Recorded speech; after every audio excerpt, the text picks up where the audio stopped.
Marlies chop it further down the ice into the Griffins' end, where Ouellet standing on a clearing attempt, and they work in and score. A backhand shot by Mark Arcobello beats Jared Coro past the glove, and Toronto at 12:45 of the opening period has a 1-0 lead. Yeah. Very impressive numbers, as we alluded to earlier. 2.14 goals against, and Toronto right off the face-off scores.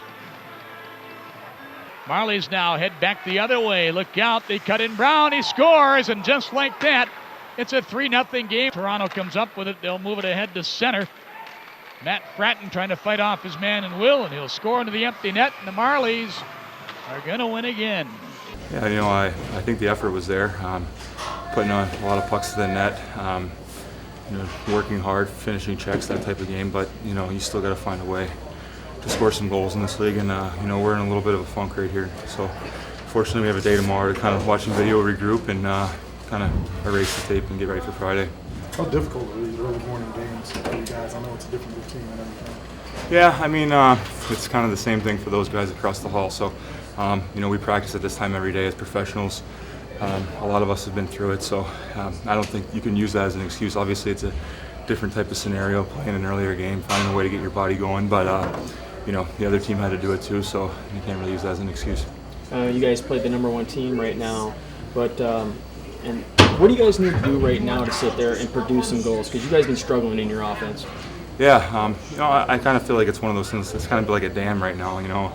I feel like once we get one pretty ugly one to go in, you know, they'll all start to go. So for us, it's just try to minimize the frustration factor, take the positives out of the game tonight, and you know, try to find ways to get to the hard areas and you know, hopefully bang one in. Because if we think it's going to be a pretty play that gets us through this this scoring funk, we'd be really wrong. Well, you know what? You know, right now we're not scoring goals, and that's pretty evident.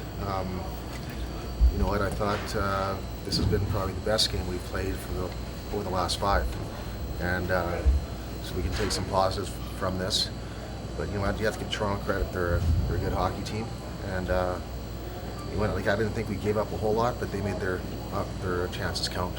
Is that as good a team as you've seen here this year? I think so. I think that's a very fair statement. You know, they're a fast team. They have good skill up front. Their defense are always joining the rush, and their goaltender played outstanding today.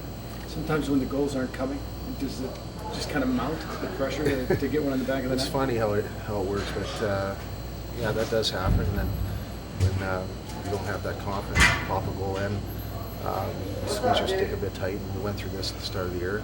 But like I said, there's a lot of positives we can take out of this game. I thought we had very good chances to pop a few goals in, but we didn't finish. Now, what do you learn? Sorry, what do you learn from what happened at the start of the year to help you get through what you're going through now? Well, I think going through that at the start of the year is probably going to help us through this. And but you know, tonight I liked our energy. I liked the way we played. You know, and you look at a few breakdowns to capitalize on it. But I think that experience of going through that at the start of the year is going to help us out. How much do you think the players dwell on hitting a post and just missing the net by a couple of inches in games when they can't get on the field? Well, I think that everybody's a bit different in that respect. Some guys are very hard on themselves. Other guys try to move forward. And so it's up to us as a staff to help these guys through this time.